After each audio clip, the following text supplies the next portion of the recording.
तो ये है एलन, जो देखने में तो लोगों की नजर में बड़ा ही आम और सिंपल सा लगता है, पर है एक बहुत ही शानदार और पावरफुल मेज। इस वर्ल्ड के अंदर आम से आम इंसान भी मैजिक के साथ जन्म लेता है और इसलिए मैजिक लेस लोगों की यहाँ कोई इज्जत नहीं। साथ ही अकेडमी में भी उन्हीं लोगों को जगह मिलती है जिनके पास मैजिक से जुड़ा हुआ टैलेंट है। जो मेज अकेडमी में खुद को साबित कर पाया, उन्हें किंग बनने तक का मौका मिलता है। और इसी वर्ल्ड के अंदर अपना एलन भी है, जो है तो एक बहुत ही टॉप क्लास का मेज, लेकिन गलती से अकेडमी के एग्जाम्स के दौरान उसे एक छोटी सी मिस्टेक हो गई थी, जिसकी वजह से वो अब फेल हो चुका है। क्योंकि एलन अपना एग्जाम पास नहीं कर पाया तो उसका प्रोफेसर साफ कह देता है कि माफ करना, पर मैं तुम्हें इस अकेडमी में एडमिशन नहीं दे सकता। यहाँ सिर्फ वही लोग आ सकते हैं जो रिजल्ट अच्छे लाएं। लेकिन बेचारे एलन के लिए दिक्कत ये थी कि वो काफी कम उम्र में ही एक टीचर बन चुका है, लेकिन उसके पास फिलहाल कोई जॉब नहीं। इसलिए उसने सारी उम्मीदें अकेडमी के सिर्फ इस एग्जाम से लगा रखी थी, जो अब वो पास नहीं कर पाया। इसलिए अपने प्रोफेसर से कहता है कि प्लीज सर, मुझे अगर कोई छोटी सी भी जॉब मिल जाए तो मैं उसमें ही गुजारा कर लूंगा, मैं खाली हाथ अपने घर वापस नहीं जा सकता। प्रोफेसर कहता है कि ठीक है, अगर ऐसा है तो मेरे पास तुम्हारे लिए फिलहाल एक टेम्परेरी जॉब है, तुम्हें ज्यादा कुछ नहीं करना, बस मेरे एक दोस्त की बेटियों को ट्रेन करना है। तुम्हें वहाँ ज्यादा टाइम रुकना भी नहीं पड़ेगा और उनसे मिले डोनेशन के कारण तुम काफी अच्छे पैसे भी कमा लोगे। प्रोफेसर एलन को ड्यूक होवर्ड और उसकी फैमिली के बारे में बताता है कि जैसा कि तुम जानते हो, ये लोग मैजिक में काफी एक्सपर्ट हैं, लेकिन बदकिस्मती से इनकी बेटी टीना मैजिक यूज नहीं कर पाती, लेकिन वो फिर भी अकेडमी में आना चाहती है। और तुम्हें भी पता है कि अकेडमी बिना मैजिक वाले लोगों को एक्सेप्ट नहीं करती, तो तुम्हारा काम है जल्द से जल्द उसकी बेटी को मैजिक सिखाना। सब कुछ जानने के बाद एलन एक ट्रेन में बैठ के ड्यूक हावर्ड से मिलने निकल जाता है और यहाँ उसकी ट्रेन का टिकट भी प्रोफेसर ने उसे खरीद के दिया था। एलन यहाँ पर लीडिया नाम की एक लड़की को लेटर लिख के सारी बातें बताता है कि इसके साथ अब तक क्या क्या हुआ, जो कि शायद उसकी गर्लफ्रेंड है या फिर वो है जिससे वो प्यार करता है। एलन उसे परेशान न होने के लिए कहता है, क्योंकि जैसे उसका काम खत्म होगा वो तुरंत अकेडमी में उससे मिलने जाएगा। कुछ घंटों बाद जब एलन स्टेशन पहुंचता है तो यहाँ ड्यूक हावर्ड का एक सर्वेंट उसे लेने आया था, और साथ ही एक प्यारी सी मेड एली भी, जो खासकर पर्सनली एलन का ध्यान रखेगी। लेकिन जब वो लोग ड्यूक हावर्ड के पैलेस की तरफ जा रहे होते हैं तो एलन अपने कुछ मैजिक स्पेल्स का यूज करके एली को काफी अब्सॉर्ब करता है। और जब तक वो लोग पैलेस में पहुंचते हैं तो एलन को समझ आ गया कि ये लड़की वही प्रिंसेस है जिसे सिखाने के लिए वो आया है, ना कि कोई मेड। एली हैरान होते कि क्या तुम्हें कैसे पता लगा मैं मेड नहीं हूँ? हाँ, क्योंकि तुमने जो कपड़े पहने हैं वो किसी सर्वेंट को तो लगते ही नहीं, और अब तक तुम्हें अब्सॉर्ब करके मुझे ये भी पता लग गया कि तुम मुझे इसलिए रिसीव करने आई ताकि तुम मेरे कैरेक्टर और मेरी पर्सनैलिटी को देख सको। ये सब बताने के बाद जैसे एलन अंदर जाता है तो असली मेड उसे टकरा जाती है, जो कि ड्यूक हावर्ड के सर्वेंट ग्रैहम की बेटी है। ये बेचारी बड़ी क्यूट और शर्मीली थी, जिसे थोड़ी सी भी अगर गलती हो जाए तो 100 बार माफी मांगने लग जाती है।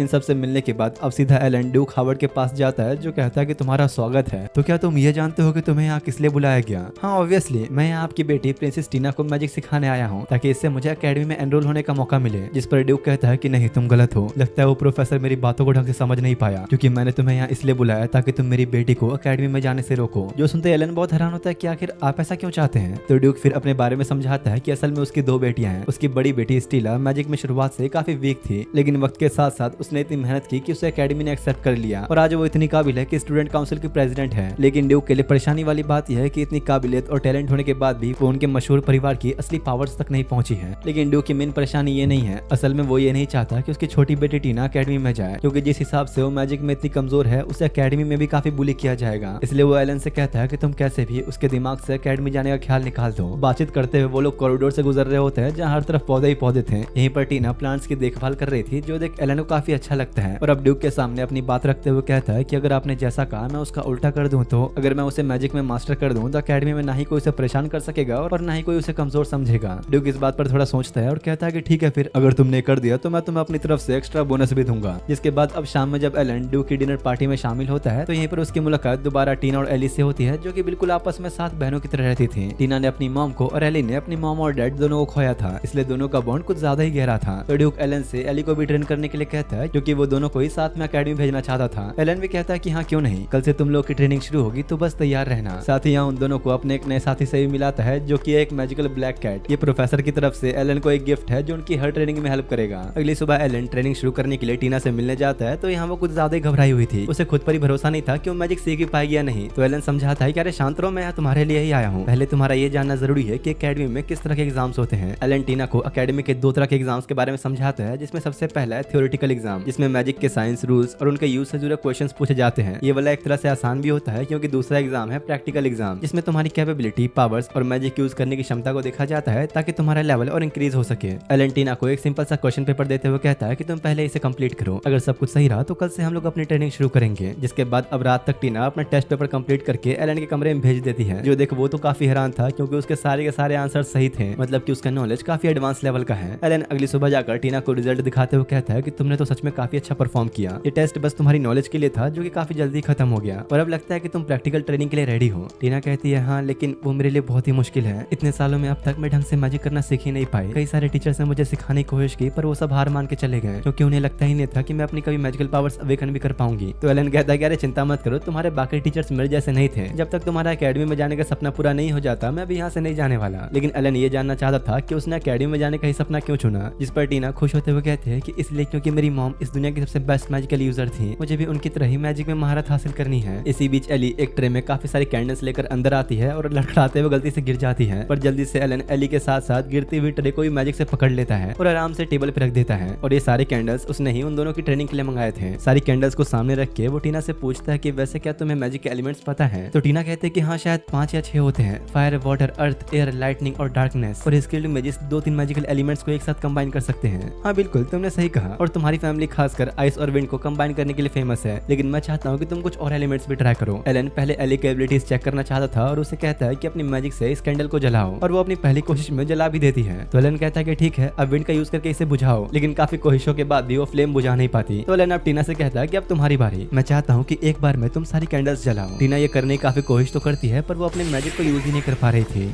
तो एलन उसे रोकते हुए कहता है कि ठीक है अब तुम लोग मुझे देखो। एलन यहाँ पर मैजिक यूज करने के बजाय उसके सेंस को ही मैनिपुलेट कर देता है, जिससे वो कैंडल पर मैजिक के सारे 8 एलिमेंट्स रिलीज कर देता है, जो देख वो दोनों ही काफी हैरान थे कि क्या ऐसा मुमकिन भी है। इसके बाद एलन उन्हें ट्रेनिंग के सेकंड लेवल पर ले जाता है, जो कि मैजिक का एक बहुत ही हाई लेवल है। इसमें आइस, फायर और विंड जैसे एलिमेंट्स की पावर्स जानवरों के रूप में आती है, और तुम्हारे बनाए मैजिकल क्रिएचर्स कितने स्ट्रॉन्ग होंगे ये उन्हें समन करने वाले के ऊपर डिपेंड करता है। एलन दोबारा से उन्हें कैंडल्स पर ही मैजिक परफॉर्म करने के लिए कहता है, जिसके लिए एली कोशिश तो बहुत करती है पर कर नहीं पाती। तो एलन कहता है कि अरे कोई बात नहीं, तुम धीरे धीरे ही सीखोगी, बस खुद पर भरोसा रखो। एली अब दोबारा से कैंडल के ऊपर काफी ज्यादा फोकस करती है, लेकिन उसमें फायर के एलिमेंट की जगह वाटर एलिमेंट रिलीज कर देती है, और एक तरह से उसने अपना पहला टेस्ट पास कर लिया। एलन कहता है कि तुमने बहुत अच्छा किया, तुमने अपनी मैजिक से उसके ट्रू नेचर फायर को ही तोड़ दिया, जो कि सिर्फ मैजिक ही कर पाते हैं। एली के बाद अब टीना की बारी आती है, लेकिन काफी ज्यादा कोशिश करने के बाद भी वो अपना मैजिक यूज ही नहीं कर पा रही थी। एलन उस पर ज्यादा प्रेशर भी नहीं डालना चाहता था, तो कहता है कि ठीक है आज के लिए इतना काफी है। रात में अब एलन पहले से मौजूद एंशिएंट बुक्स की लाइब्रेरी में आता है, जहाँ पर सदियों पुरानी किताबें रखी थी। एलन यहाँ वो मैजिकल साइंस ढूंढने आया था जिससे वो एली और टीना की मैजिकल एबिलिटीज को डेवलप कर सके। वहाँ मौजूद बुक्स को देखते हुए एलन की नजर अचानक एक ऐसी बुक पर पड़ती है जो कि उन सभी से काफी अलग लग रही थी, और शायद इस बुक में बहुत ही प्रीशियस नॉलेज मौजूद है। एलन जैसे ही पढ़ना शुरू करने वाला होता है कि तभी अंदर टीना हेडमेड के साथ आ जाती है। एलन जल्दी से अपनी लालटेन बुझाकर खुद को छुपा लेता है। टीना कुछ बुक्स देखने आई थी और हेडमेड को बताती है कि मुझे नया टीचर काफी पसंद आया, और मुझे यकीन है कि बाकियों की तरह नहीं है, ये मुझे उन लोगों की तरह छोड़कर नहीं जाएगा। टीना कुछ बुक्स देखने के बाद चुपचाप वहाँ से चली जाती है। तो हेडमेड एलन से कहती है कि बाहर आ जाओ, वो चली गई है। जो देख वही बड़ा हैरान था, कैसे आपने अपनी प्रेजेंस कैसे फील कर ली। हेडमेड एलन से कहती है कि देखिए टीना को आप पर काफी विश्वास है, इसलिए मैं चाहती हूँ कि आप उसका हमेशा साथ दें। एलन कहता है कि जरूर मैं ऐसा ही करूंगा, लेकिन मेरी आप लोगों से एक रिक्वेस्ट है। मैं जानता हूँ कि एली आपकी और ग्रैहम की पोती है, मुझे पता है कि आप लोग उसे प्यार करते हो, लेकिन शायद आप लोग कुछ ज्यादा सख्ती दिखाते हो। वो हर वक्त काफी ज्यादा ही नर्वस रहती है, जो कि उसके मैजिकल लेसन्स के लिए ठीक नहीं है। तो प्लीज हो सके तो आप लोग उस पर थोड़ा कम सख्ती दिखाइए, ताकि वो खुद को और इम्प्रूव कर सके। अगली सुबह एलन थोड़ा जल्दी उठकर एली के कामों में उसकी हेल्प करता है, ताकि वो लोग जल्दी अपनी ट्रेनिंग शुरू कर सके। पर जब दोनों साथ में टीना के पास पहुंचते हैं तो बेचारी कुछ ज्यादा ही जल रही थी। शायद काफी हद तक उसके मन में एलन के लिए फीलिंग्स आ चुकी हैं। एली भी चिढ़ाते हुए कहती है कि लगता है तुम्हें टीचर के हमारे साथ रहने से तकलीफ हो रही है, क्या तुम जल रही हो। दोनों की अलग ही बहस शुरू हो जाती है। तो एलन कहता है कि अरे शांत हो जाओ, हमें ट्रेनिंग भी करनी है।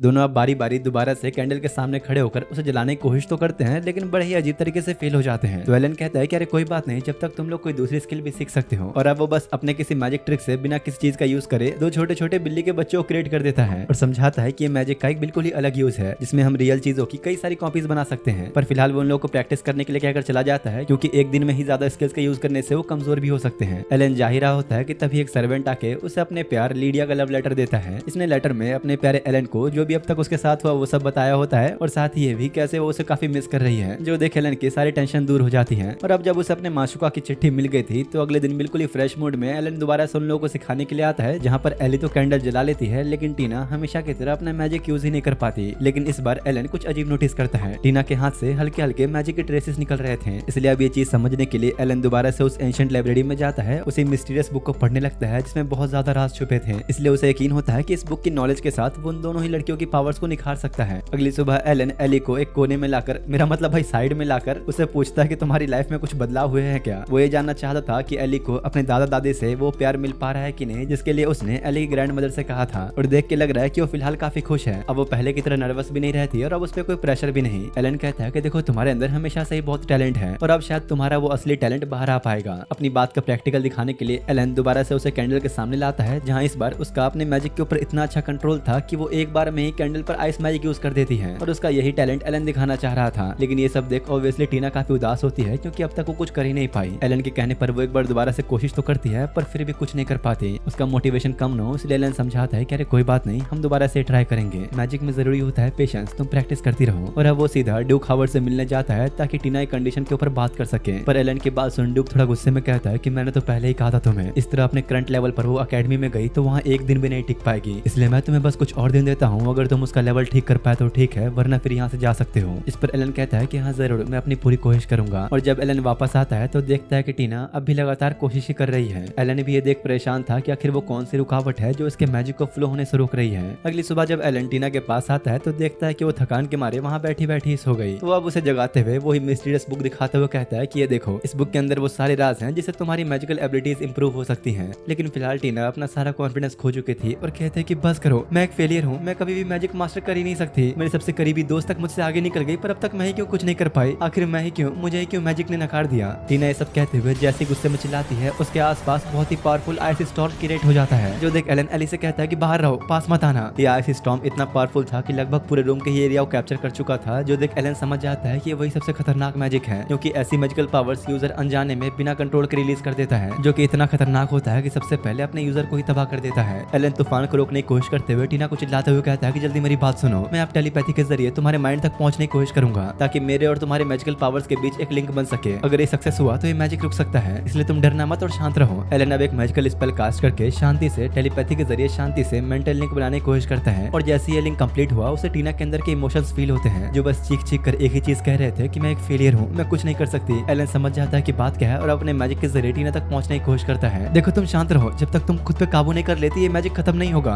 एलन को अपने करीब महसूस करते हुए वो भी ठीक ऐसा ही करती है और अपने इमोशंस पर कंट्रोल रखते हुए उसी वक्त अपनी मैजिकल एनर्जी पे भी कंट्रोल पा लेती है, जिससे आसपास का तूफान भी खत्म होने लगा। और तभी उसके पीछे से एक शानदार व्हाइट ड्रैगन निकल के सामने आता है। एलन जल्दी से जाकर टीना को संभालता है और उस व्हाइट ड्रैगन की तरफ देखते हुए कहता है कि मतलब ये इसी ड्रैगन की प्रेजेंस थी जो तुम्हारे अंदर के उस मैजिकल फ्लो को रोक रही थी। एलन अभी उस ड्रैगन को ही देख रहा था जो उसे कहता है कि आखिरकार तुमने इस लड़की को इतने पावरफुल मैजिक को कंट्रोल करना सिखाई दिया, मुझे यकीन है कि वो सिर्फ तुम हो जो उसके असली पावर्स को सामने ला पाओगे। पर ये कहते हुए वो ड्रैगन गायब हो जाता है। एलन टीना से कहता है कि तो क्या तुमने वो सुना? पर असल में तो यार उसे कुछ सुना ही नहीं दिया था, मतलब कि ड्रैगन की आवाज सिर्फ उसने ही सुनी है। अचानक तभी एलन बेहोश होकर गिर जाता है क्योंकि उसने अपने कुछ ज्यादा एनर्जी यूज कर ली थी। कुछ देर बाद जब उसकी आंख खुलती है तो टीना बगल में ही बैठी थी। एलन बधाई देते हुए कहता है कि तुमने तो फाइनली अपने मैजिक कंट्रोल करना सीख लिया। वैसे मैं तुम्हें अभी एक राज बता रहा हूँ, तुम ये किसी को बताना मत। मैंने तुम्हारे और मेरे बीच में एक मैजिकल लिंक क्रिएट किया था जिसकी वजह से तुम्हें एक्स्ट्रा पावर मिली, लेकिन बात यह है कि मैंने आज तक ये पावर किसी को भी नहीं दी सिवाय अपनी बहन और लीडिया को छोड़कर। एलन उसे अपनी पावर्स कंट्रोल रखने के लिए कहता है क्योंकि अगर वो ऐसा नहीं करेगी तो उसकी पावर्स कुछ ज्यादा ही तबाही मचा सकती हैं। उसी रात एलन दोबारा उस मिस्टीरियस बुक को पढ़ता है जिसमें अब उसे मैजिक के बारे में और भी कुछ बहुत सारे राज पता लगते हैं, जहाँ पर वो दोबारा से उन लोगों को कैंडल के सामने खड़ा करवाकर अपना मैजिक परफॉर्म करवाता है। और टीना जैसे ही कैंडल को जलाने के लिए मैजिक कास्ट करती है तो उसने गलती से डोम की छत ही तोड़ दी क्योंकि उसके पास अपने मैजिक का फिलहाल उतना कंट्रोल नहीं है। एलन को उसी ड्रैगन के बारे में याद आता है और समझ जाता है कि टीना के पास शायद उसकी सोच से भी ज्यादा पावर्स हैं, इसलिए अब उसे धीरे धीरे अपने मैजिक को कंट्रोल करना सीखना होगा। एलन ने फाइनली टीना की मैजिकल पावर्स अवेक कर दी थी तो उसकी खुशखबरी वो अपने प्रोफेसर को भेजता है। वहीं एलन के ही एक दोस्त गिल को भी जब ये पता लगता है तो वो भी कहता है कि हाँ मुझे पता था, ऐसे काम एलन के अलावा और कोई नहीं कर सकता। इधर वो उसी मिस्टीरियस बुक पर बने निशान को देख रहा था और सोचता कि भला इतनी कमाल की चीज बनाने वाला इंसान आखिर है कौन, मुझे इसके राज का पता लगाना ही होगा। अगले दिन वो एली और टीना को दोबारा कैंडल के सामने खड़ा करता है जो इस बार अपनी मैजिकल एनर्जी और कुछ अलग एलिमेंट्स को काफी अच्छी तरीके से कंट्रोल कर पा रहे थे। तो उनकी प्रोग्रेस देखते हुए एलन सीरियस ट्रेनिंग शुरू करता है, जहाँ सबसे पहले वो एली को हेड सर्वेंट ग्राहम के सामने खड़ा करता है जो बारी बारी उस पर काफी सारे अटैक्स कर रहा था, पर एली काफी अच्छे से डॉज करते हुए अपना जवाबी हमला कर पा रही थी। साथ ही टीना भी अपने मैजिक को मास्टर करने के लिए प्रैक्टिस करने में लग जाती है। रात में अब एलन ग्राहम से मिलके उस मिस्टीरियस बुक पर लगे निशान के बारे में पूछता है और साथ ही उस बुक के ओनर के बारे में जानने की कोशिश करता है, लेकिन ग्राहम साफ मना कर देता है कि माफ करना, मैं तुम्हें कुछ नहीं बता सकता। लेकिन एलन इतनी आसानी से हार नहीं मानता और अब आराम से बैठ के सारी कड़ियों को जोड़ने की कोशिश करता है। सबसे पहले टीना के अंदर से निकला वो ड्रैगन, उस ड्रैगन की आवाज और साथ ही बुक के ऊपर बना हुआ निशान। और बड़े गौर से इस बारे में सोचने के बाद वो काफी हैरान होता है क्योंकि उसे बुक के असली मालिक का पता चल गया है। अगले दिन अब वो ड्यूक हावर्ड के पास जाता है उसे बताने के लिए कि अब उसकी बेटी की पावर्स में कितनी ज्यादा चेंजेस हो चुके हैं और अब वो अकेडमी भी जा सकती है। लेकिन ड्यूक अब भी अपने फैसले पे अड़ा था और कहता है कि नहीं, मैंने तुम्हें पहले ही कह दिया था कि वो अकेडमी नहीं जाएगी और तुमने अपना वक्त भी गवा दिया, तो अब तुम जा सकते हो। असल में उसे अपनी बेटी की सेफ्टी की परवाह थी, इसलिए वो किसी भी हाल में उसे जाने नहीं देना चाहता था। तभी एलन ड्यूक को वही मिस्टीरियस बुक दिखाता है जिसे देखकर वो बहुत ज्यादा हैरान हो गया। वो बताता है कि मुझे ये बुक लाइब्रेरी में मिली, इस बुक के अंदर बहुत ही रेयर और सीक्रेट नॉलेज भरी हुई है और जब मैंने इस बुक पर काफी रिसर्च की तो मुझे पता लगा कि ये बुक और किसी की नहीं नहीं बल्कि आपकी वाइफ रोजे की है। जो देख ड्यूक बहुत हैरान था क्योंकि उसे अभी यकीन नहीं होता। एलन बताता है कि असल में आपकी वाइफ यही चाहती थी कि टीना मैजिकल एकेडमी में जाए और अपने टैलेंट के दम पे आगे बढ़े। एलन ड्यूक को उस बुक के अंदर लगा हुआ रोजे का पर्सनल शील्ड भी दिखा देता है, जिससे ये साबित होता है कि ये बुक उनकी ही है। साथ ही वो ड्यूक को उस व्हाइट ड्रैगन के बारे में बताते हुए कहता है कि असल में उसके अंदर आपकी वाइफ की एक स्पिरिट मौजूद थी जो तब तक टीना के साथ रही जब तक वो अपने मैजिक को रिलीज करने काबिल नहीं हो गई। और अब क्योंकि जब उसे समझ आ गया कि उसकी पत्नी भी यही चाहती थी, तो ड्यूक टीना को अकेडमी भेजने के लिए फाइनली मान जाता है। एलन टीना और एली के पास आके उन्हें खुशखबरी देता है कि तुम लोग अब अकेडमी जाने वाले हो, लेकिन साथ ही उसके फादर की एक शर्त है। अकेडमी जाने से पहले उन लोगों को एक पावरफुल मैच को हराना होगा जो खुद उनके फादर ही लेके आएंगे। अगर वो लोग उस वक्त जीत कर खुद को साबित कर देते हैं तभी उन्हें अकेडमी जाने का अप्रूवल मिलेगा। जो सुन वो लोग थोड़ी परेशान तो होती है, पर एलन कहता है चिंता मत करो, मेरी ट्रेनिंग के साथ तुम उस मैच को भी हरा सकते हो। जिसके बाद तुरंत ही बिना समय गवाए एलन ट्रेनिंग शुरू कर देता है, जहाँ दोनों ही लड़कियां एक साथ मिलकर एलन का सामना कर रही होती हैं। एलन यहाँ बस खुद का डिफेंस कर रहा था, तो वो लोग अपनी पावर को कंबाइन करके उसे हराने की कोशिश करते हैं, लेकिन उनके कंबाइंड अटैक को भी एलन बस पलक झपकते ही रोक देता है और समझाता है कि देखो अब तुम्हें अपनी पूरी ताकत लगानी होगी, तुम्हारा अगला ओपोनेंट तुम पे अटैक्स भी करेगा, इसलिए तुम दोनों को एक साथ मिलकर लड़ना होगा। अब फिलहाल आज का दिन तो खत्म हो चुका था, तो वो लोग अगले दिन दोबारा ट्रेनिंग शुरू करते हैं और आता ही एलन बिना टाइम गवाए उन्हें खुद पर अटैक्स करने के लिए कहता है। एली जल्दी से आसपास का माहौल धुंधला करके अपने विंड मैजिक से अटैक करने की कोशिश तो करती है, पर एलन उसे भी रोक लेता है। लेकिन दूसरी तरफ टीना आइस मैजिक से अटैक्स बरसाना शुरू कर देती है, जिसे पहले तो एलन आसानी से ब्लॉक कर लेता है, लेकिन उसका हमला हर तरफ से आ रहा था, जिसे डॉज करने के लिए एलन को अपनी स्पीड का यूज करना पड़ता है। एली भी अचानक तभी सरप्राइज अटैक करती है, जिसे एलन डॉज कर लेता है। उन दोनों कंबाइंड अटैक्स एक के बाद एक लगातार हो रहे थे, जिस वजह से एलन को एक मैजिकल सर्कल के बीच खड़ा होकर डिफेंस करना पड़ता है, पर इसके बावजूद फाइनली दोनों मिलकर उस पर अपना एक अटैक लैंड कर ही देते हैं। ठीक है, फिलहाल आज के लिए इतना काफी है। तुम लोग का परफॉर्मेंस सच में काफी लाजवाब था, लेकिन फिलहाल अब तुम लोग थोड़ा जाकर आराम कर लो ताकि कल के मैच के लिए तुम्हारी एनर्जी बची रहे। ट्रेनिंग खत्म होने के बाद एलन लाइब्रेरी में आकर रोजे की ही बुक पढ़ रहा होता है कि तभी टीना वहां आती है। इसके चेहरे पर कल के मैच के लिए साफ साफ घबराहट दिख रही थी। वो इस बात से डर रही थी कि अगर गलती से भी कल अगर वो हार गई तो उसके फादर कभी उसे अकेडमी जाने ही नहीं देंगे। अरे तुम क्या कह रही हो, जरा देखो खुद को, तुम्हारा लेवल कितना ज्यादा इंप्रूव हो चुका है। इस तरह डरो मत, वरना कल के मैच में भी तुम नर्वस रहोगी। टीना यहाँ एलन को अपने बचपन की बातें बताती है, कैसे उसकी माँ हमेशा उसे मैजिकल लेजेंड्स की कहानी सुनाया करती और उसे आइस ड्रैगन और मैजिक जैसी चीजों के बारे में बताया करती।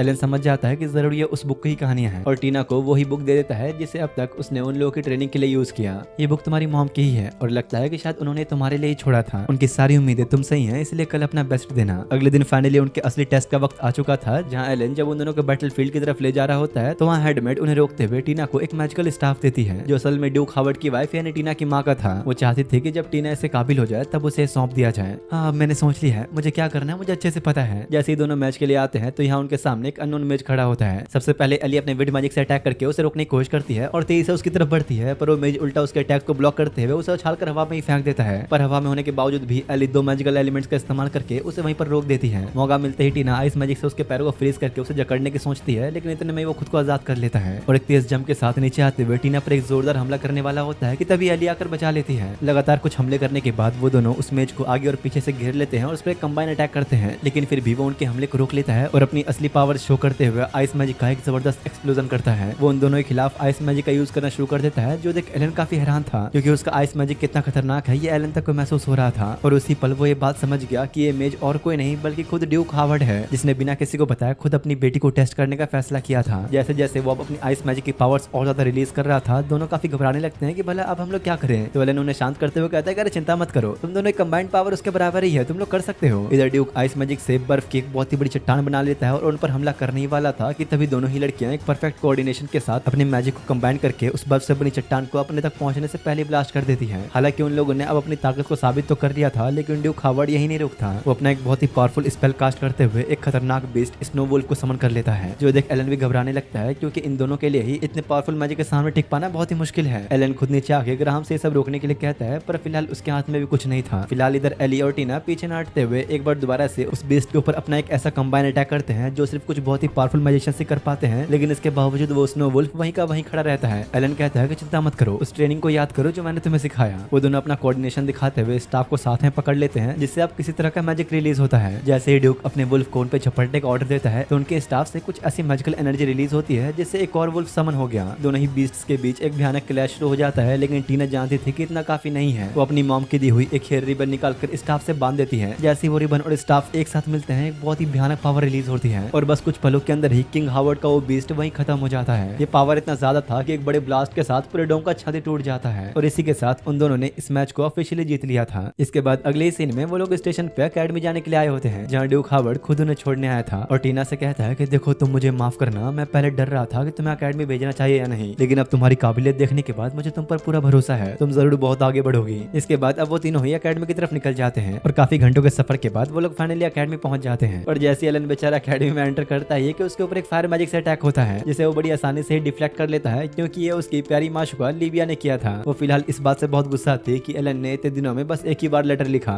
लगता है कि वहाँ तुम्हें कुछ ज्यादा ही मजे आ रहे थे, तुम्हें तो मेरी परवाही नहीं है ना। तो एलन पहले आराम से उसे समझाता है कि अरे शांत हो जा, मैं सब बताता हूँ। वो लिडिया को सारी बातें बताता है जो भी कुछ उन लोगों के साथ हुआ, लेकिन बस उस बात को सीक्रेट रखता है जो उसने टीना के साथ मैजिकल लिंक बनाया था। एलन लिडिया से कहता है कि वैसे मुझे अभी तुम्हें कुछ बताना है। और तब वो कुछ समय पहले की बातें याद करता है जब ड्यूक हावर्ड अपनी दोनों बेटियों के साथ आने से पहले उसके साथ बैठा था, जहाँ ड्यूक ने उसकी तारीफ की थी और साथ ही कहा था कि मुझे तुम्हारे एग्जाम में फेल होने की असली वजह पता है। तुम्हारे टेस्ट का आखिरी मैच प्रिंस ग्रेड के साथ हुआ था और तुम उसे हराने भी वाले थे, लेकिन हारने के डर से उसने सबसे ही कह दिया कि तुमने उसे मैच से पहले रिस्पेक्ट नहीं दी और उस जैसे प्रिंस के खिलाफ कोई बोल नहीं सकता था, तो तुम्हें ही फेल कर दिया गया। एलन को ये बातें याद करके बुरा तो लगता है, पर साथ ही उसे ड्यूक के अंदर की अच्छाई भी दिखती है और इसलिए वो उन लोगों को अपना मानते हुए एक ऐसी बात बताता है जो उसने कभी किसी को नहीं बताया कि असल में वो एक ऑर्फन है जिसे वुल्फ क्लैन के दो औरतों ने मिलकर पाला। और जहाँ तक यार इस दुनिया की बात है, वुल्फ क्लैन सबसे पावरफुल होता है। ड्यूक को ये बातें सुन अच्छा नहीं लगता कि एलन खुद को इतना अकेला समझ रहा है और उससे कहता है कि आज से तुम हमें अपनी फैमिली समझो, जब तुम्हें जरूरत पड़े मुझे याद कर लेना।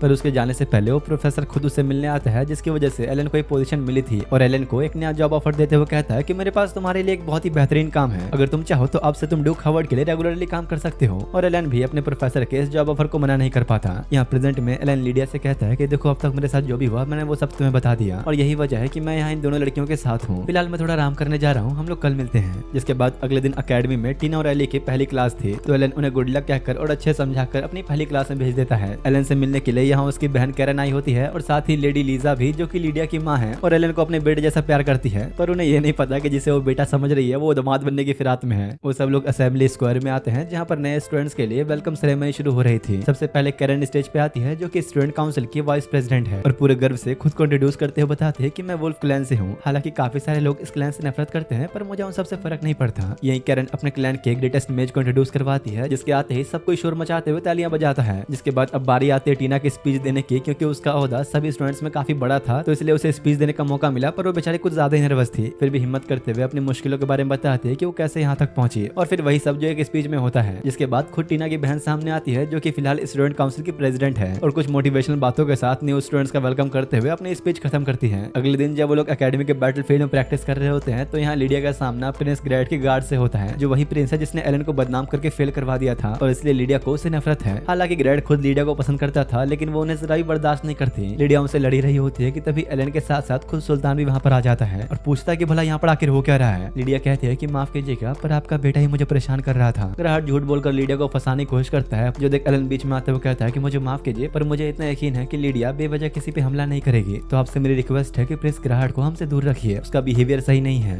क्या कहा? तुम मुझ पे इल्जाम लगा रहे हो? तुम होते कौन हो? तुम लोग तो साले खुद वुल्फ क्लैन के परिवार से आते हो, तुम्हारी हिम्मत कैसे हुई मुझ पे इल्जाम लगाने की? एलन कहता है कि देख ले भाई, आखिरी वार्निंग दे रहा हूँ, अगर तू अभी नहीं समझ पाया तो अंजाम अच्छा नहीं होगा। तभी सुल्तान उन लोगों की लड़ाई को रोकते हुए कहता है कि बस अब बहुत हो गया, और अब वो खुद ग्राहक को सजा सुनाते हुए लिडिया और एलन से दूर रहने के लिए कहता है। और अब इस घमंडी के मन में उन लोगों के लिए और ज्यादा नफरत बढ़ जाती है। शाम में जब एलन लिडिया को ले जा रहा होता है, तो वो उसे रोकते हुए कहते हैं कि मैं तुम्हें कितनी बार कह चुकी हूँ, मैं सुल्तान की बेटी हूँ, मुझे कुछ नहीं होगा, तुम मेरे लिए खुद को खतरे में मत डाला करो। मैं नहीं चाहती किसी भी तरह की मुश्किल हमारी शादी की रुकावटें बने, मैं तुम्हें बहुत चाहती हूँ। हालांकि एलन भी लिडिया से प्यार करता है, पर ये सब सुन के फिर भी हैरान होता है कि क्या सच में लिडिया को उसकी इतनी परवाह है। अब इससे पहले कि वो कुछ बोलता, टीना, एली और उनकी नई दोस्त लियोन भी वहाँ आती है, जो कि लिडिया को एलन के साथ देखकर काफी जल रही होती है। साथ ही लिडिया को भी गुस्सा आ रहा होता है कि ये लोग एलन के इतना आगे पीछे क्यों करते हैं। यहाँ पर वही बात है, एक अनार 100 बीमार, बेचारा अकेला आप किस किस से प्यार करे। अगली सुबह जब एलन अकेडमी में कैरन से मिलता है, तो वो बहुत गुस्सा होती है, क्योंकि वो पिछले कई दिनों से कैरन से मिलने तक नहीं आया। वो लोग बात कर रहे होते हैं कि तभी टीना की बड़ी बहन स्टेला अंदर आती है, जो जैसे एलन को देखती है उसके मन में भी लड्डू फूटने लगते हैं। इसे भी पहली नजर में एलन पसंद आ गया। तभी कैरन एलन को अकेडमी डायरेक्टर का भेजा हुआ लेटर देते हुए कहती है कि तुम्हारे लिए है।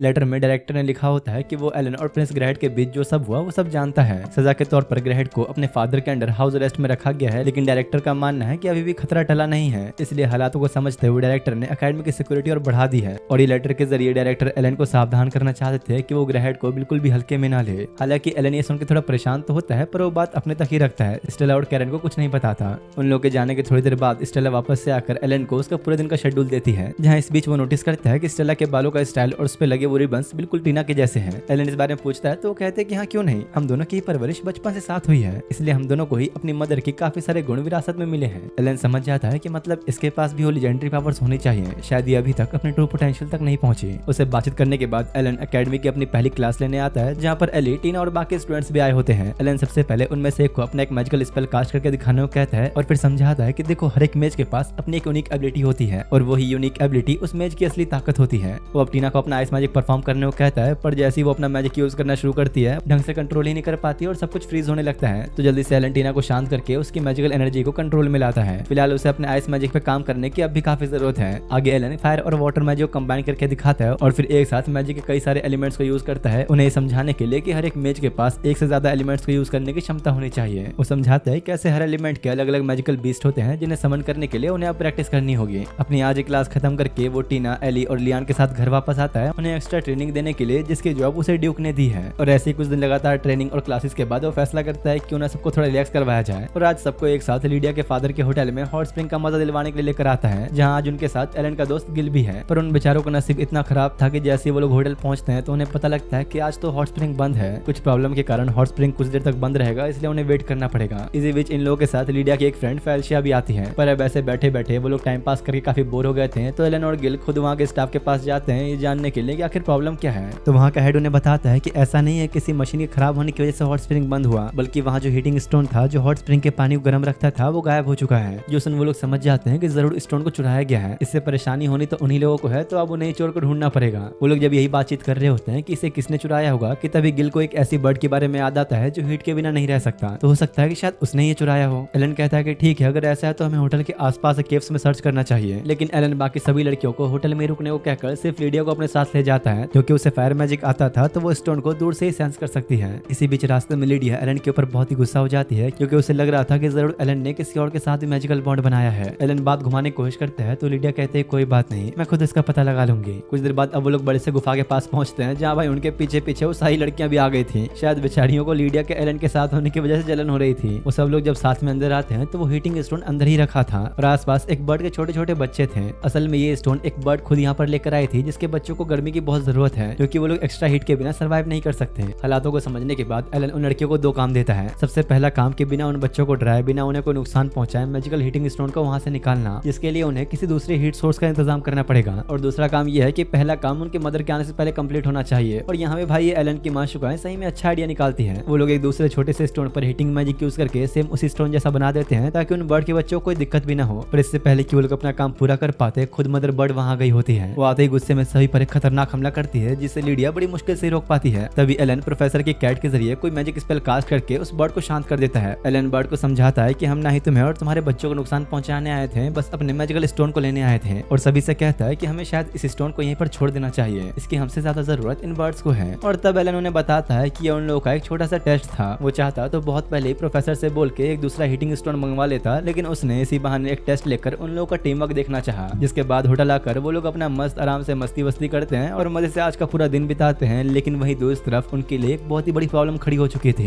इधर ये प्रिंस ग्राहट किस तरह अपने कमरे से बाहर निकलकर एक रॉयल डैगर तक पहुंच जाता है। इस डैगर में इतनी ताकत थी कि अपने यूजर की पावर को कई गुना तक बढ़ा सकता है, लेकिन इसे सिर्फ रॉयल खानदान के लोग यूज कर सकते हैं, जिसमें से एक ग्राहट भी है। और अब अगले दिन सीधा ग्राहट एलन और टीना के पास जाकर उन्हें बैटल के लिए चैलेंज कर देता है। वो नुकसान है, वो कहता है कि मुझे नहीं लगता कि एलन ने तुम्हें कुछ सिखाया भी है, तुम लोग तो इतने डरपोक हो कि एक साथ आ जाओ तब भी मेरा सामना नहीं कर सकते। ग्राहट यहाँ एलन के बारे में और भी उल्टी सीधी बातें करता है, जो देख वो तीनों बैटल के लिए मान जाती है। वो लोग जब बैटल फील्ड में पहुंचते हैं तो ग्राहट के गार्ड्स खुद उसे देखकर हैरान थे कि आखिर तुम इन बच्चों से क्यों लड़ना चाहते हो, सुल्तान हमें माफ नहीं करेंगे, हमें ऐसा नहीं करना चाहिए। लेकिन ग्राहट उन पर ही चिल्लाते हुए अपनी डैगर से उन्हें वही मार डालता है। उसे ऐसे गुस्से में पागल देख वो लोग समझ जाते हैं कि अगर इसे अभी नहीं रोका तो ये हमें भी मार डालेगा। वो लोग रॉयल डैगर को उसके हाथों में देख के मामला समझ जाते हैं और इसलिए टीना ग्राहट के अटैक करने से पहले उसे वहीं फ्रीज कर देती है। और जब तक वो आइस तोड़कर बाहर निकलता है एलन भी वहां जाता है और कहता है कि अरे यार तू कब तक ऐसा करता रहेगा, छोटी छोटी बच्ची को परेशान करने के अलावा तुझे और कुछ नहीं मिलता क्या। लेकिन वो लोग उल्टा एलन से कहते हैं कि तुम चले जाओ, हम इसका सामना कर लेंगे। पर जब तक एलन उनकी तरफ मुड़ा ही था, ग्राहट चालाकी से अटैक करने की कोशिश करता है, जिसे एलन ने फिर भी किस तरह डॉज कर लिया। एलन काउंटर अटैक करते हुए सभी एलिमेंट्स का यूज करके उसे एक बड़े से चट्टान के अंदर दबा देता है, लेकिन वो कमीना अपने डैगर से उस चट्टान को भी तोड़कर बाहर निकल आता है। पर इससे पहले कि वो दोबारा हमला करता, टीना उसका एक हाथ फ्रीज कर देती है। मौका देखकर एलन अपने लाइटनिंग मैजिक से झटका देकर उसे कमजोर कर देता है और तब तक वो तीनों फायर, विंड और आइस मैजिक से लगातार हमला कर रहे होते हैं। इतना नुकसान पहुंचने के बावजूद भी वो गुस्से में बिल्कुल पागल सा हो जाता है और उन सबके ऊपर एक साथ हमला करने लग जाता जाता है और जैसे ही एलन को मारने के लिए डैगर लेकर उसे करीब पहुंचता है, लीडिया साइड से आकर एक जोरदार किक से दूर फेंक देती है और इस वक्त तक फिलहाल वो गुस्से में इतना पागल हो चुका था कि धीरे धीरे एक डीमन में ट्रांसफॉर्म होने लग जाता है। अब जैसे जैसे उसे अटैक्स लग रहे थे वो धीरे धीरे एक डीमन में ट्रांसफॉर्म होने लगता है। लीडिया और एलन उसे हमले का एक भी मौका दिए बिना उस पर लगातार अटैक्स पे अटैक्स बरसाने लग जाते हैं। कुछ देर के अंदर ही उसका पूरा शरीर अजीब से क्रिएचर के अंदर बदल जाता है। लीडिया जल्दी से एक बहुत ही पावरफुल ब्लास्ट करती है जिससे सामने की पूरी दीवारें टूट गई और इसी बीच एकेडमी डायरेक्टर भी वहां पहुंच गया होता है और बताता है कि अभी तुम लोग उसे डीमन बनने से रोक सकते हो अगर उसके डैगर को डिस्ट्रॉय कर दो तो। इधर भाई ये ग्राड लगभग किसी अजीब से क्रिएचर में ट्रांसफॉर्म हो ही चुका था जिसपे अब लीडिया के फायर मैजिक का भी कोई असर नहीं होता और जैसे उनकी तरफ आ रहा होता है डायरेक्टर उसे एक बैरियर के अंदर कैद कर लेता है। लीडिया टीना को बुलाती है कि जल्दी आओ, हमें तुम्हारी भी जरूरत पड़ेगी। एलन टीना और लीडिया के साथ अपनी पावर कंबाइन करते हुए डायरेक्टर से बैरियर हटाने के लिए कहता है। तीनों के एक साथ कंबाइन होने पर वही जाइंट आइस वुल्फ समन होता है जिसे ड्यूक हावर्ड के खिलाफ टीना और एली ने मिलकर किया था। इससे पहले कि ग्राहक कोई हमला करता वो आइस वुल्फ पल भर में उसे फ्रीज कर देता है। मौका मिलते ही लीडिया अपने स्वॉर्ड लेकर आगे बढ़ने लगती है और उसी वक्त टीना एक जाइंट आइस बर्ड को समन कर देती है जो कि लीडिया की स्वॉर्ड के साथ कंबाइन हो जाता है। इसकी कंबाइंड पावर्स इतनी थी कि बस एक हमले के साथ ही डैगर दो टुकड़ों में टूट जाता है। ग्रैड भी वहीं बेहोश होकर गिर जाता है और साथ ही इतनी ज्यादा पावर यूज करने की वजह से एलन, लीडिया और टीना भी।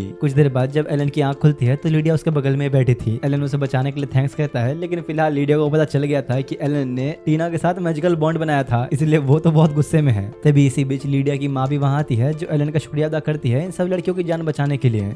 नहीं, मैं एक टीचर की पोजीशन के लायक ही नहीं, उसने इतना सब कुछ किया सिर्फ मेरी वजह से। अगर मैंने उसे चैलेंज ना किया होता तो इतना बड़ा खतरा आता ही नहीं। नहीं, ऐसा नहीं है, तुमने इन लोगों की जान ही बचाई है। ये लड़कियां बर्दाश्त नहीं करेंगी अगर तुम यहाँ से चले गए तो, इसलिए फिलहाल आराम करो, तुम्हारी इसमें कोई गलती नहीं है। रात में जब एलन टहलने के लिए गार्डन में निकलता है तो यहाँ पर टीना काफी उदास बैठी थी। एलन के पूछने पर वो रोते हुए कहते कि मुझे माफ करना पर मैं तुम्हारे साथ बैटलफील्ड में खड़े होने के लायक नहीं। लीडिया मुझसे बहुत ज्यादा स्ट्रॉन्ग है, मैं उसके सामने कुछ भी नहीं। तो एलन समझाता है कि अरे ऐसा नहीं है, लीडिया इतनी स्ट्रॉन्ग इसलिए है क्योंकि वो पिछले कई सालों से खुद को ट्रेन करती आई है और मुझे यकीन है कि अगर तुम भी रेगुलर खुद को ट्रेन करती रही तो उसके लेवल तक जरूर पहुंचोगी। एलन के इतना समझाने के बाद फाइनली वो थोड़ा खुश होती है और अब एलन खुद डायरेक्टर के पास पहुंचता है जहां पूछने पर उसे पता लगता है कि ग्राहक को एक ऐसे प्रिजन में डाल दिया गया है जहां से वो कहीं बाहर नहीं आ सकता, कम से कम जब तक वो कैद है तब तक तो नहीं। एलन डायरेक्टर को उस व्हाइट ड्रैगन और उसके मिस्टीरियस आवाज के बारे में बताता है जो सिर्फ उसे ही सुनाई दी थी और कहता है कि मैं अब तक ये समझ नहीं पाया कि आखिर इस ड्रैगन की आवाज सिर्फ मुझे ही क्यों सुनाई दी। तो डायरेक्टर साफ कह देता है कि अगर ये आवाज सिर्फ तुम्हें सुनाई दी तो मैं तो फिर कुछ कर नहीं सकता ना, तुम्हें टीना से खुद इस बारे में जानकारी लेनी चाहिए।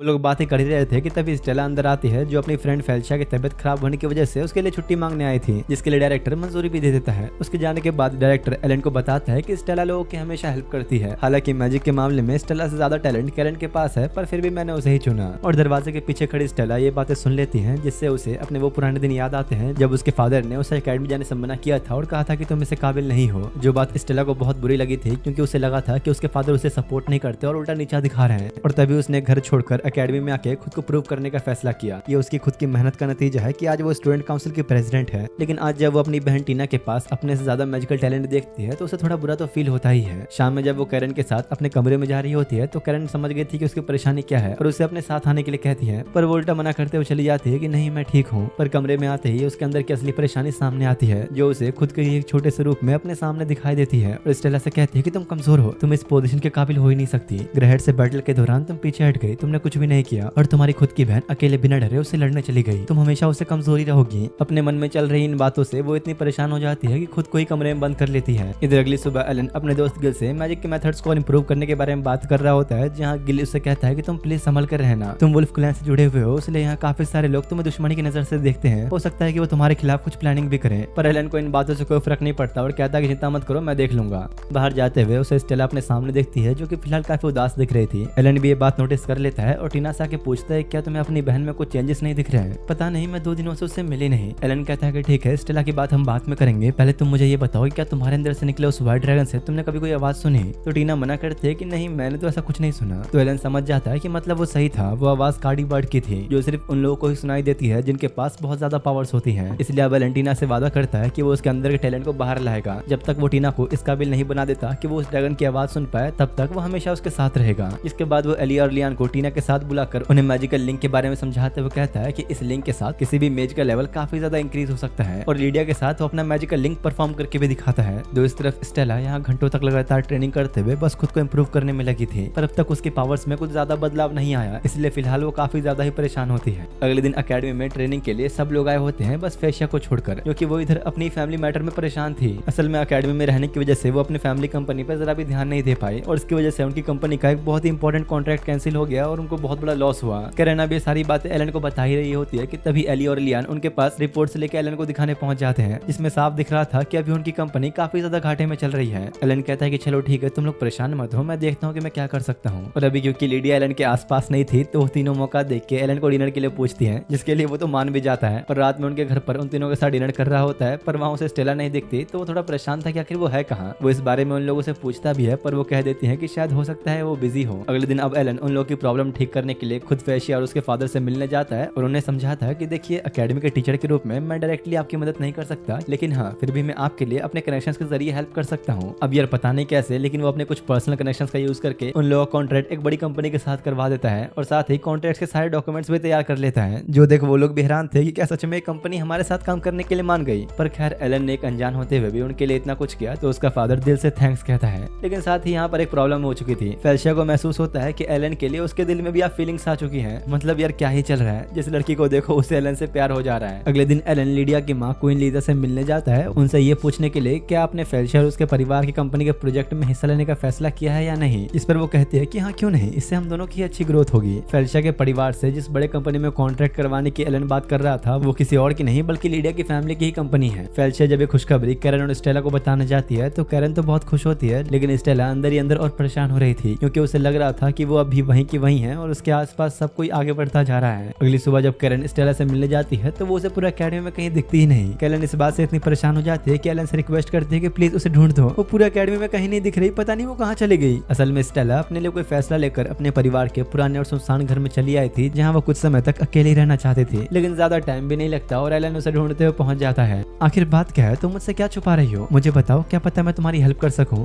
मेरे सारे दोस्त यहाँ तक कि मेरी छोटी बहन भी मुझसे आगे निकल चुकी है, पर मुझे समझ नहीं आ रहा कि मैं क्या करूं। मैं उन सबसे इतना पीछे हूँ कि अब तक अपने लिए कुछ कर नहीं पाई। एलन समझाता है कि ऐसा नहीं है, तुम अकेली नहीं हो, मैं अभी लीडिया से बहुत प्यार करता हूँ, लेकिन उसकी ऐसी सक्सेसफुल और खुशहाल जिंदगी देखकर मुझे हमेशा लगता था कि शायद मैं उसके लायक नहीं और इसलिए मैं उससे शादी करने से हिचकिचाता था क्योंकि मेरे पास तो ढंग की नौकरी तक नहीं थी। पर अब मुझे ये बात समझ आ गई है कि अगर हम फेल होते हैं तो उसका मतलब ये नहीं कि हमारी जिंदगी वहीं खत्म हो गई। इसलिए मैं तो यही कहूंगा कि अगर आगे बढ़ना चाहती हो तो खुद को कभी भी किसी और से कंपेयर मत करो। एलन उससे वादा करता है कि वो तब तक उसकी ट्रेनिंग पर ध्यान देगा जब तक वो अपने ट्रू पोटेंशियल तक नहीं पहुंच जाती। और फिलहाल उसका थोड़ा मूड ठीक करने के लिए एलन घुमाने फिराने के लिए बाहर ले आता है, जहाँ वो दोनों काफी सारी जगह घूमते हुए साथ में टाइम स्पेंड करते हैं। और भाई यहाँ पर कहीं ऐसा ना हो कि इसे भी एलन से प्यार हो जाए। रात में घुमाते फिराते उसे एक ऊंची जगह पर ले जाता है और फिर एकदम से स्टेला को उठाकर आसमान की तरफ उड़ने लगता है। एलन उसे अब एक बड़ी सी बिल्डिंग के टॉप पर लाए खड़ा करते हुए कहता है कि अब धीरे धीरे अपनी आंखें खोलो, जरा ये नजारा देखो, क्या तुम्हें ये जगह किसी चीज की याद दिलाती है। जो देख वो तो काफी हैरान थी क्योंकि ये वही जगह है जिसके बारे में उसकी माँ बचपन में कहानियों में बताया करती थी। एलन बताता है कि देखो, मैंने तुम्हारी माँ की सारी बुक्स पढ़ी हैं और मैं ये जानता हूँ कि उन्हें तुम दोनों बहनों पर ही बेहद भरोसा है। वो बस यही चाहती थी कि तुम लोग हमेशा आगे बढ़ते रहो। इन बातों से स्टेला के अंदर एक नई उम्मीद जाग जाती है और अगले दिन अकेडमी में जाकर अपने दोस्त और अपनी बहन तीन लोगों को एक साथ चैलेंज कर देती है। पहले तो उन्हें लगता है कि शायद ये मजाक कर रही है, लेकिन तभी एलन कहता है कि नहीं, ये सच है, इस बैटल में मैं स्टेला के साथ लड़ूंगा। जो सुन वो बेचारे बड़े हैरान होते हैं, क्या तुम इसके साथ, पर क्यों। अब क्योंकि इतने लोगों के फाइट करने की वजह से ये बैटल काफी मजेदार होने वाला था तो वो लोग फैसला करते हैं कि अभी से 2 हफ्ते बाद ये मैच होगा। जिसके बाद एलन स्टेला की पावर्स को टेस्ट करने का फैसला करता है ताकि उसे थोड़ा और ट्रेन कर सके। एलन उसके लिए एक टारगेट बनकर सामने खड़ा हो जाता है जहाँ वो आइस मैजिक से हमला करती है, लेकिन एलन अपनी स्पीड से पलक झपकते गायब हो जाता है। स्टेला जल्दी से कुछ और आइस स्टोन से अटैक करती है, लेकिन एलन बस एक चुटकी में उसे डिस्ट्रॉय कर देता है। पर अभी वो हार नहीं मानती और एक बड़ा सा बर्फ का तूफान बनाते हुए तेजी से जाकर एलन पे हमला करती है, जिसे वो बस अपनी थोड़ी सी ताकत लगा के रोकते हुए स्टेला को जमीन पे गिरा देता है। चलो ठीक है, आज के लिए इतना काफी है, हम कल आगे ट्रेनिंग करेंगे। स्टेला और लड़ना चाहती थी तो एलन समझाता है कि एक ही ट्रेनिंग सेशन में अपनी सारी एनर्जी खत्म मत करो, जाके रेस्ट करो और अपने अटैक्स के बारे में सोचो कि तुम उन्हें कैसे इंप्रूव कर सकती हो। और अब घर जाके रात भर वो यही सोच रही होती है कि वो खुद को इंप्रूव कैसे करे। अगले दिन एलन अपनी ट्रेनिंग और भी ज्यादा लंबे समय तक चलाता है, जहाँ इस बार स्टेला के अटैक्स और उसका मैजिक काफी अच्छा इंप्रूव हो गया था। साथ ही एलन स्टेला की माँ रोज की किताब पढ़ते हुए इस चीज का सोल्यूशन ढूंढने की कोशिश कर रहा होता है कि आखिर कैसे वो अपनी ट्रेनिंग के जरिए स्टेला के ट्रू पोटेंशियल को बाहर ला सकता है। एलन अब उसे एक रेस्टोरेंट में बुलाकर एक पेपर के ऊपर एलिटीना और लियान की तस्वीर दिखाते हुए कहता है कि तुम्हें सबसे पहले इन तीनों की स्ट्रेंथ और वीकनेस को समझना होगा। अगर तुम्हें सच में इन लोगों से जीतना है तो अटैक्स के साथ साथ अपनी स्ट्रेटेजीज को भी इंप्रूव करना होगा। और चिंता मत करो, मैं तब तक तुम्हारे साथ साथ हूँ जब तक तुम अपनी फैमिली के ट्रू पोटेंशियल को बाहर नहीं ले आती। इधर एलन अपना पूरा टाइम स्टेला को ट्रेन करने में लगा रहा था और यहाँ तीनों बड़े कॉन्फिडेंस में होते हैं कि वो तो इस मैच को बड़ी आसानी से जीत जाएंगे। तो इस तरफ स्टेला की ट्रेनिंग के दौरान एलन उसकी आइस पावर्स को नोटिस करता है, जिसमें से वैसे ही वेपर्स निकल रहे थे जैसे कि टीना की आइस मैजिक में से निकलते हैं। जो देखो वो समझ जाता है कि इन दोनों ही बहनों को अपनी माँ से विरासत में सेम लेजेंडरी पावर्स मिली हैं और क्योंकि स्टेला खुद को इंप्रूव करने में काफी ज्यादा ध्यान दे रही है तो हो सकता है वो टीना से आगे भी निकल जाए। और अब काफी दिनों की मेहनत के बाद फाइनली मैच का दिन आ जाता है, जहाँ आज एलन स्पेशली इस मैच के लिए व्हाइट मैच की ड्रेस पहन कर आया था। अरे वाह, सब आ गए तो चलो फिर शुरू किया जाए। मैच स्टार्ट होते ही अली और टीना बारी बारी अपने विंड और आइस मैजिक का यूज करते हैं, जिन्हें एलन अपने बस एक मैजिकल सर्कल के साथ रोक देता है। कैरन भी बिना टाइम गवाए एक के बाद एक हमले तो करती है, पर एलन उसे भी रोक लेता है। मौका मिलते ही स्टेला अली पर अपना आइस मैजिक यूज करती है, जो अब काफी अच्छा इंप्रूव हो चुका था। जवाब में अली अपना विंड मैजिक यूज करे काउंटर करती है और जैसे स्टेला के हमले शुरू होने लगते हैं टीना उसे बरस जाती है, जहाँ दोनों ही आइस मैजिक एक दूसरे को कड़ी टक्कर दे रहे थे। इसी बीच मौका मिलते ही कैरन स्टेला पर अपनी लाइटनिंग मैजिक यूज करने वाली होती है कि तभी एलन बीच में आ जाता है। इधर अली और टीना लगातार भी एक साथ स्टेला पर हमला कर रहे होते हैं, जिससे बचने के लिए वो एक आइस बैरियर के पीछे छुप जाती है। और हाँ, मैं तुम लोग को बताना भूल गया कि इन लोगों की बैटल देखने के लिए यहाँ पर कुछ लोग भी आए हुए हैं। इधर ये सब लोग एक दूसरे पर टूट पड़े होते हैं, जहाँ एलन कैरन को संभाल रहा था और एली और टीना स्टेला को, लेकिन वो दोनों ही अभी अपनी फुल पावर पे नहीं लड़ रहे थे। एलन तो ऑब्वियस सी बात है अपनी फुल पावर पे नहीं लड़ रहा था, लेकिन हैरानी की बात थी कि स्टेला ने भी अपनी आइस मैजिक का ट्रू फॉर्म नहीं दिखाया होता। और जैसे ही एक अच्छा मौका मिलता है स्टेला अपने जबरदस्त आइस पावर को अनलीश कर देती है, जिसे एली जल्दी से अपने विंड मैजिक से रोकने की कोशिश तो कर रही होती है, पर एलन बीच में आगे वो साइड कर देता है और स्टेला से जाके कहता है कि संभल कर, टीना अब अपना फाइनल अटैक इस्तेमाल करेगी, सावधान रहना। और तभी इधर टीना भाई अकेले अपनी पावर के दम पे आइस वुल्फ को समन कर लेती है, जिसे समन करने के लिए उसे अब तक के साथी की जरूरत पड़ती थी, उसने इस बार ये अकेले ही कर लिया। स्टेला सोचने की कोशिश कर रही होती है क्या करे कि तभी एलन स्टेला का हाथ पकड़ के उसकी पावर को अपने साथ कंबाइन कर लेता है, जिससे वो लोग आइस मैजिक के जरिए दो बर्ड्स को समन करते हैं। इनकी पावर्स इतनी ज्यादा थी कि पल भर में ही आइस वुल्फ को चकनाचूर कर देते हैं। एलन स्टेला से कहता है कि देखो तुम्हें मैं तुम्हारी पावर के पोटेंशियल तक ले आया, अब इसके आगे बढ़ने के लिए तुम्हारा खुद पर भरोसा होना चाहिए। स्टेला भी समझ जाती है कि उसे क्या करना है और अपनी स्वॉर्ड निकालकर उन दोनों ही बर्ड्स को अपनी स्वॉर्ड में एब्जॉर्ब करके अपनी पूरी ताकत के साथ हमला करने के लिए आगे बढ़ती है। दो इस तरफ टीना और एली अपनी कंबाइंड पावर के साथ कैरन को सपोर्ट देते हैं ताकि वो अपने लाइटनिंग मैजिक से काउंटर स्ट्राइक कर सके। अपना फाइनल अटैक करते हुए दोनों एक दूसरे की तरफ आगे बढ़ते हैं और दूसरे पर अपनी स्वॉर्ड से वार करते हैं। कैरन ने अपनी पूरी ताकत लगा दी होती है, पर स्टेला के पास अभी अपना फाइनल अटैक बचा था और अपनी बची कुछ ताकत के साथ आइस मैजिक को अनलीश करते हुए फाइनली ये मैच जीत जाती है। उसने अपने फैमिली के आइस मैजिक का ट्रू पोटेंशियल अनलॉक कर लिया था, मगर हारने के बाद भी एली, टीना और कैरन उदास नहीं होते, बल्कि स्टेला के लिए काफी खुश होते हैं क्योंकि उसने बहुत ही कम टाइम में इस लेवल को अचीव कर लिया। एलन का काम पूरा हो गया था तो वो जाने लगता है कि तभी क्वीन लिस आके उसे रोकते हुए कहते हैं कि रुको, तुमने सभी लड़कियों को इतने अच्छे से ट्रेन किया, इसके लिए तुम्हारा बहुत बहुत शुक्रिया और चिंता मत करो, तुम एक बहुत ही रेयर टैलेंट हो, तो हम तुम्हें अकेडमी से ऐसे जाने तो नहीं देंगे। इसी बीच लीडिया भी आ जाती है, जो पूछती है कि आखिर तुम जा कहाँ रहे हो, क्या अभी हमारी शादी का वक्त नहीं आया? अरे हाँ ठीक है, हम शादी करेंगे, पर पहले इन लड़कियों को ग्रेजुएट तो हो जाने दो। और आज खुशी का जश्न मनाने के बाद अगले दिन एलन स्टेला के रूम में आता है उसे वो लेटर दिखाने के लिए जो उसके फादर ने उसके लिए भेजा था, जिसमें उन्होंने माफी मांगी होती है, ये कहते हुए कि मुझे तुम पर बहुत गर्व है, तुमने आखिरकार इस लेवल को अचीव करके मुझे गलत साबित कर ही दिया, मुझे इंतजार रहेगा तुम्हारे वापस आने का। फिलहाल अपने सारे काम से टेंशन फ्री होकर एलन बाहर आता है कि तभी उसे प्रोफेसर रोकते हुए बताता है कि हार्वर्ड ने तुम्हारे लिए एक नया वर्क कॉन्ट्रैक्ट भेजा है, तुम्हें अब भी उसके लिए एक टीचर के तौर पर काम करना है, तो बोलो करना चाहोगे? जो सुन के एली और बाकी लोग तो बहुत खुश होते हैं कि अब तो तुम कहीं नहीं जाओगे, अब तो हमारे साथ ही रहोगे ना। लेकिन दूसरी तरफ यहाँ कैद में बैठा हुआ ग्राहट अब भी एलन से उतनी ही नफरत करता है और बस मन में यही सोच रहा होता है कब मैं बाहर निकलूं और साले की जान लूं, मैं उसे इस बार तो नहीं छोड़ने वाला। और इसी के साथ ये एनीमे यहीं पर एंड होता है। ये पूरा कंप्लीट सीजन था, तो तुम्हें कैसा लगा कमेंट करके जरूर बताना। और हाँ, सब्सक्राइब किए बिना मत जाना, बाकी तब तक तुम लोग लेफ्ट में दिख रहा है ये वीडियो देख सकते हो, जो कि सच में एक जबरदस्त एनीमे है। मिलते हैं अगली वीडियो में।